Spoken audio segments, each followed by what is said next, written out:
come to Botswana and see the difference in Africa. You come here, you will not regret having spent your money in this country.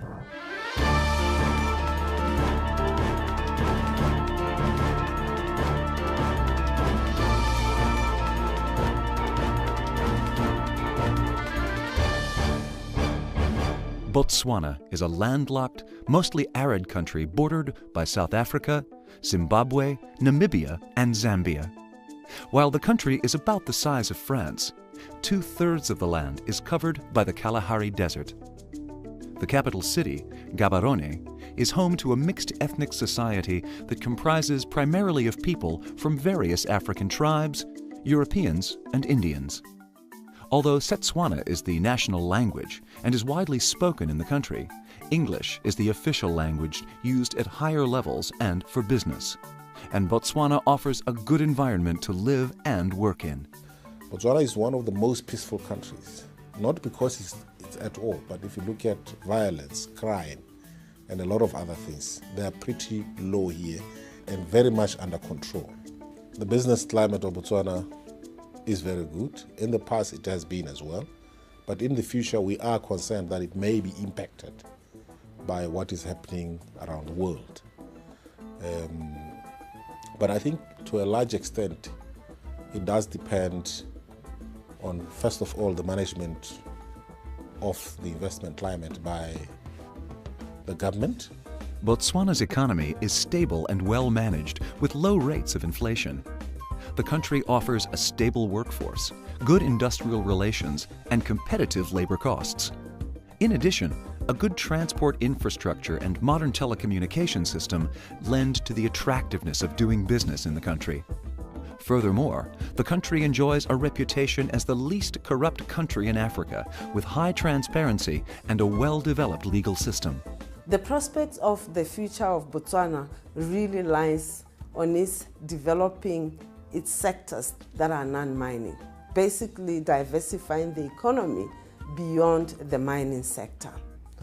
If we can see this country taking the tourism sector to the heights that we believe the potential lies, we can see this country going further. If we can develop our agricultural sector, which has a huge potential, especially when it comes to beef production, especially when it comes to other crops that are amenable to our climate.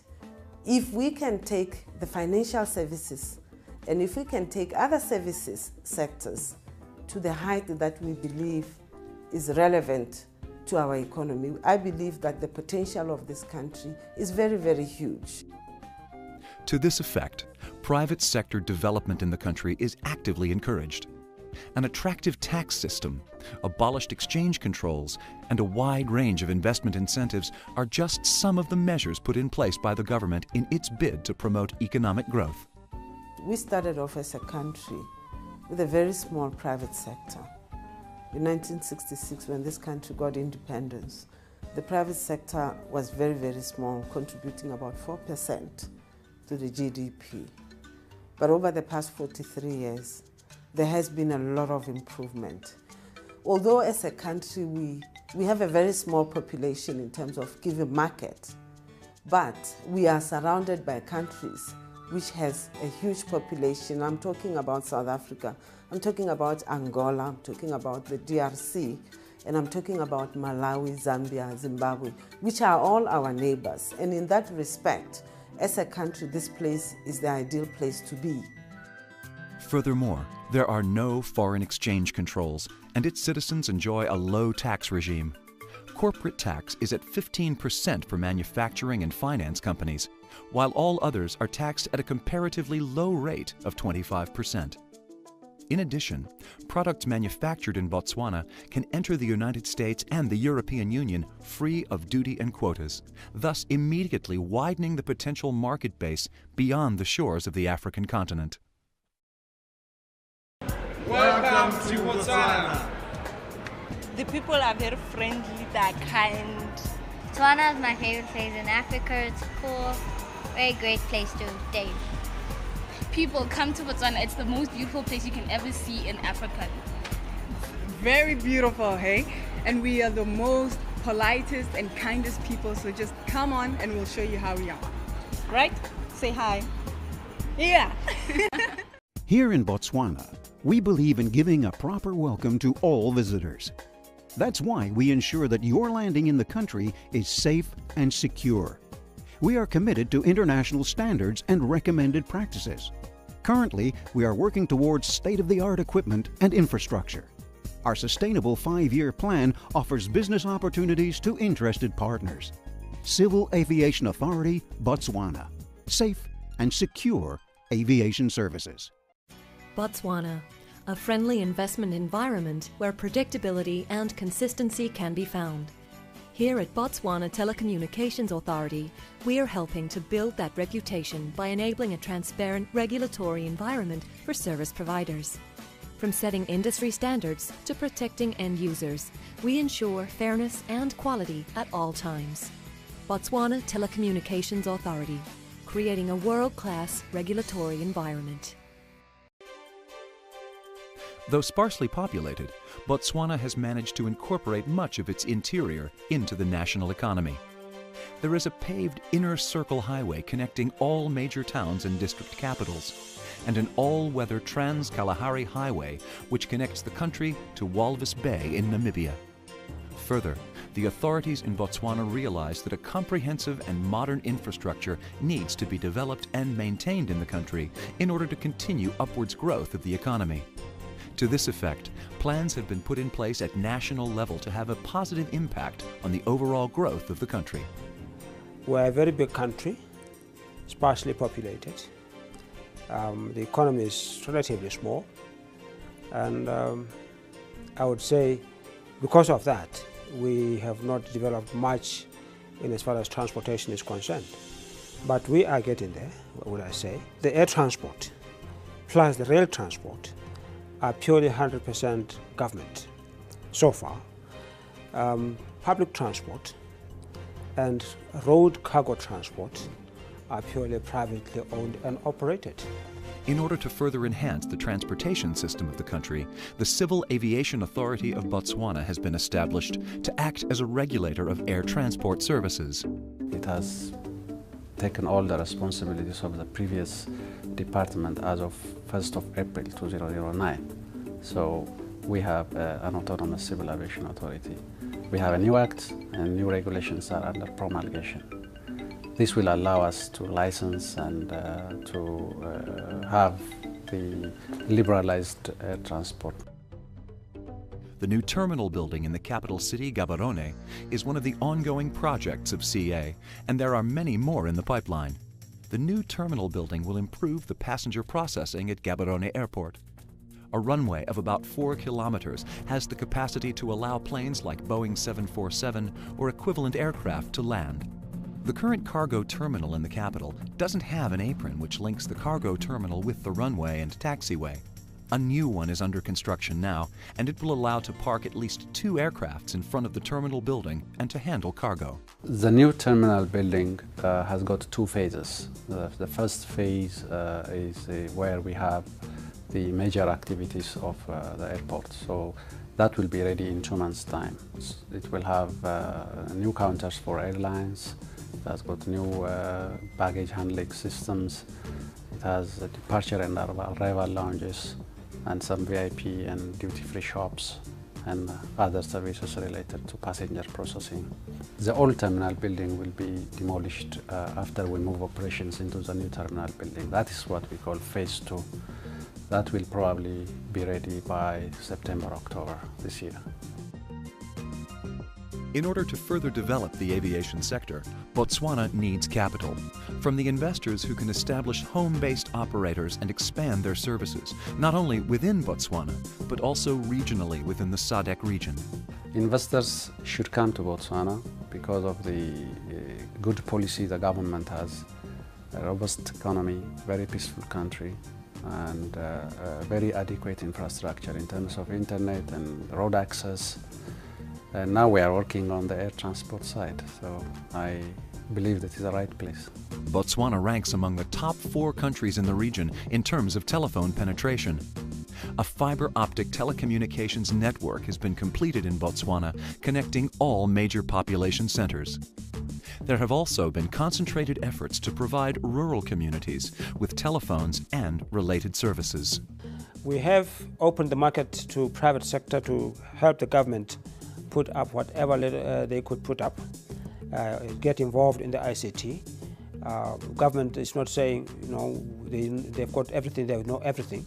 So the private sector has actually got a very big slice of the cake to themselves to help with the ICT programs, so that as we say to people, come to Botswana, they should not find themselves without the facilities that they want. Botswana established a regulatory authority to be known as the Botswana Telecommunications Authority, which will be responsible for regulatory oversight of broadcasting, internet, postal, and telecommunications. The country's vision is to make available affordable voice communications and access to internet to all in the country, regardless of their location. The responsibility of the Botswana Telecommunication Authority, really in the nutshell, we are the referee. We provide the regulatory framework. We ensure that at the end of the day we advise government on the policy matters that actually borders on the ICT and communication services in general. We also have to make sure that the market is efficient, and where there is where we believe that, say, market is not going according to the plan, we will forever try to get the key players and advise them accordingly. Mobile phone penetration in the country is approaching 100%, which is more than twice the continent's average. 3 mobile operators, Mascom Wireless, Orange Botswana, and B Mobile, cover most of the country. If you look at the development, that's where we came from. As early as 1996, we had actually no mobile telephony, if I may put it that way. And as at the 31st of December 2009, there were about 2.39 million people, which is almost the population of Botswana, that have actually were the subscriber base in the country. Botswana has a relatively young IT industry with about 200 registered IT companies. That still leaves room for potential development. A national fiber backbone supports a wide range of services, including ADSL, satellite internet, and wireless technologies. Most areas in cities have Wi-Fi networks, as well as hotspots in shopping malls and cafe bars. And there are 22 commercial internet service providers in the country.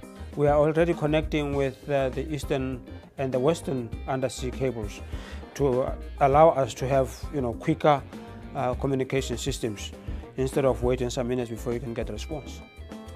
We hope that once people have got telecommunications in place, once the road, rail and air transport are in place, that alone people should not feel that they are in a landlocked country and therefore they cannot come to Botswana, because everything would be in place very soon. My Botswana is all about music, the natural, the one that deals with earth music, that's traditional music of all types. And my name is Alport Mhlanga, and I deal with the youth orchestras, and I compose music for the youth, and I really enjoy working with the youth, especially here in Botswana, where they're so versatile and so talented. And my music is all traditional. It is based on the music, cultural music of the country. And then we play all types, because with ethnic music, there's no limit.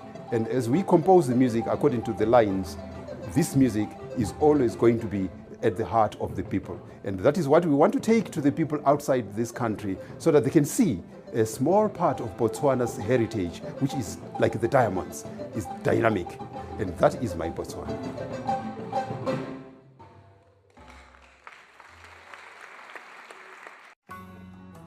The Botswana economy is fast growing. Just imagine that since independence, the average annual growth was about 9% for the first 3 decades. The government has consistently maintained budget surpluses. The economy is focused on mining, but has been diversifying towards a lot of other sectors. The Botswana economy is pretty strong. I would rate it as amongst one of the best economies in Africa and amongst the emerging markets and developing markets. For example, to just illustrate that point, Botswana's foreign resources before the crisis was something like more than 30 months of import cover, which is very high. Botswana perhaps is the only developing country that exports capital to the rest of the world. Most developing countries import capital to satisfy its domestic investment requirements. Botswana's financial sector is relatively well developed, with an independent central bank and minimal government intervention. The government is involved in banking through state-owned financial institutions and a special financial incentives program that is aimed at increasing Botswana's status as a financial center. The country's competitive banking system is already regarded as one of Africa's most advanced. Foreign investment and management are welcomed in Botswana. A top priority has been to enhance business profitability and regional competitiveness with a more efficient investment code. This milk processing factory is one successful example of foreign investment. It is the result of a joint enterprise of investors from Botswana and Zimbabwe. The company has the capacity to supply its range of UHT long-life milk to the domestic and export markets. It is the largest dairy factory in Botswana. The business environment in Botswana is favorable. The domestic market for our product is okay. We can also export. So in short, the market is fine. All the major challenges for a company like ours will be access to capital, particularly working capital. Otherwise, the political environment, the economic environment, the policies and so forth are very favorable. The overall freedom to establish and run a business is relatively well protected under Botswana's regulatory environment. Obtaining a business license takes less than the world average of 218 days. The government has established a one-stop shop for investors, and the process for closing a business is easy and straightforward. And there are a lot of other incentives for the investors. Probably the most attractive one is the low tax regime. Botswana as a country boasts the lowest tax regime within the region, especially when you talk about the corporate tax. We have the lowest tax system in this country. But at the same time, we are continuously revising our tax because we will be launching a revised tax regime, having undergone a tax reform, to make sure that we simplify the administration and even the collection and the paying of tax, to make sure that investors are not unnecessarily delayed, they are not unnecessarily paying huge amount in terms of administration when they want to submit their tax returns.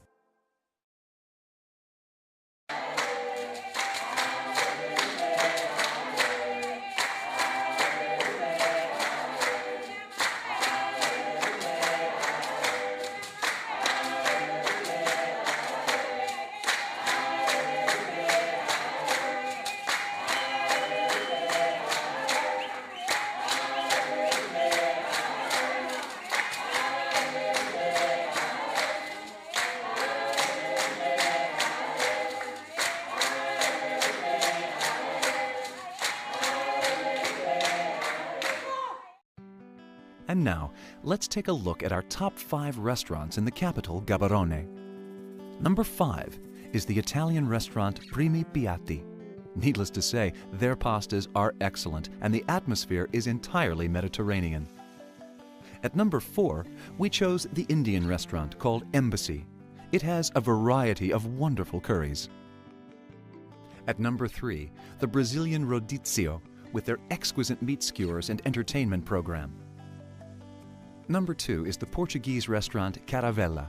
Situated in a quiet neighborhood, it offers a mouth-watering assortment of seafood dishes.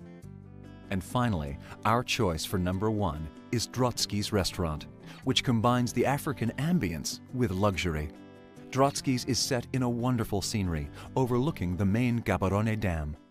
Often described as Africa's fastest-growing city, Botswana's capital, Gaborone, is a vibrant, colorful, and bustling modern city.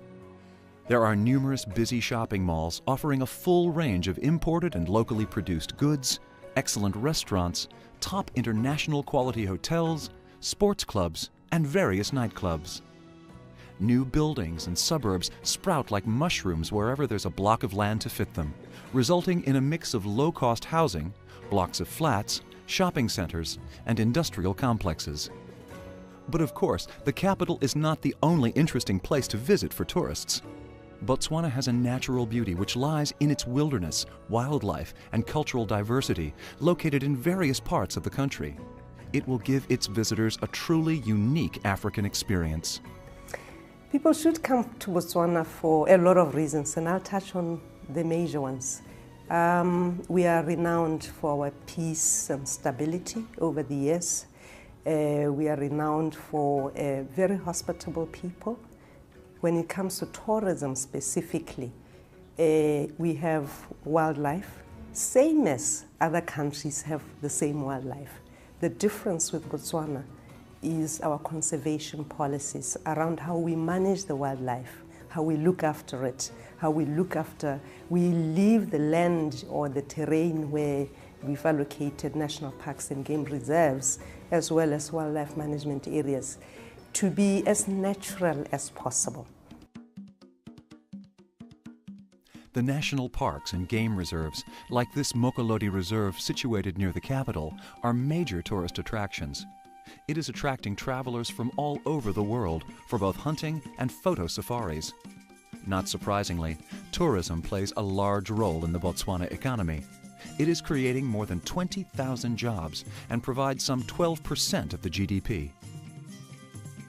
Most of our time and resources within the strategy of growing tourism into the future is actually on the investment side and development of opportunities that already exist in some of the areas in the country where tourism is less developed than in others. So there's a lot of community involvement where communities actually part own some of the natural resources to assist them with joint venture partners for an investment, try and attract that to come in and form partnership with communities.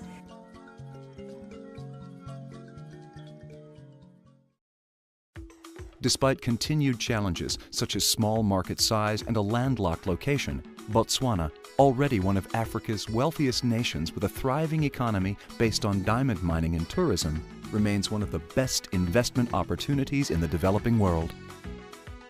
A regional leader in economic reform, competitiveness and flexibility are promoted by a sensible business regulatory environment, openness to foreign investment and trade, as well as relatively flexible employment regulations.